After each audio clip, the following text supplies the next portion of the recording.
Fact number 1. ఒంటెలు సుమారు 150 కేజీల నుండి 450 కేజీల బరువును మోయగలవు. Fact number 2.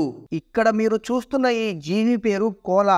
వీటి ఫింగర్ ప్రింట్స్ ఏ విధంగా ఉంటాయి అంటే సేమ్ మన మనుషుల ఫింగర్ ప్రింట్స్ లానే ఉంటాయి. Fact number 3. పిల్లి శరీరంలో ఉండే ఎముకలలో 10% ఎముకలు దాని తోకలో ఉంటాయి. Fact number 4. చంద్రుడి మీద ఎలాంటి అట్మాస్ఫియర్ ఉండదు కాబట్టి ఆస్ట్రోనట్స్ కాలిముద్రలు కొన్ని వందల మిలియన్ల సంవత్సరాలు అలాగే ఉంటాయి. Fact number 5. అమెరికాలో ప్రెసిడెంట్ నివసించే ఈ వైట్ హౌస్ లో 132 రూములు మరియు 35 బాత్రూములు ఉన్నాయి. Fact number 6. వర్షం పడుతున్నప్పుడు వచ్చే మెరుపు యొక్క వేడి సూర్యుడి మీద ఉన్న వేడి కంటే 5 రెట్లు ఎక్కువ వేడిగా ఉంటుంది. Fact number 7. ఇస్తాన్బుల్ దేశంలో కుక్కల కోసం సపరేట్ గా వెండింగ్ మిషన్స్ ఉంటాయి. అయితే ఎవరైనా ఎంటీ వాటర్ బాటిల్ ని ఈ మిషన్ లో వేస్తే వాటికి ఈ విధంగా ఫుడ్ అనేది దొరుకుతుంది. సో ఫ్రెండ్స్, వీడియో చూశారు కదా. వీడియో నచ్చినట్లయితే వీడియోని లైక్ చేయండి. అలాగే ఛానల్ ను సబ్స్క్రైబ్ చేసుకోవడం అస్సలు మర్చిపోకండి. Thank you.